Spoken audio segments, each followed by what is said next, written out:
इथे जमलेल्या सर्व शिवभक्तांना शिवजयंतीच्या हार्दिक हार्दिक शुभेच्छा. मी गौरी सचिन गवळी तुमच्या समोर महाराजांबद्दल काही सांगणार आहे. ते तुम्ही शांतचित्ताने ऐकावे अशी माझी नम्र विनंती. छत्रपती शिवाजी महाराज व त्यांच्या कार्याबद्दल माहीत नाही असा इथे एकही जण शोधूनही सापडणार नाही.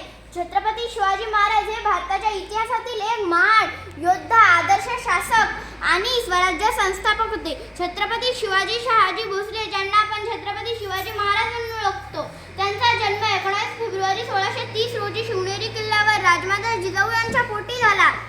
छत्रपती शिवाजी महाराज हे नाव घेताच प्रत्येक हिंदू व मराठी माणसाच्या हृदयात अभिमान दाटून येतो. ज्यांचे नाव घेताच अभिमानाने छाती फुलते. शेवटी मी एवढेच म्हणणार, समाजातील प्रत्येकाला गरज आहे ती छत्रपती शिवाजी महाराज आणि राजमाता जिजाऊ यांच्या डोळ्यासमोर ठेवून त्याप्रमाणे वागण्याची.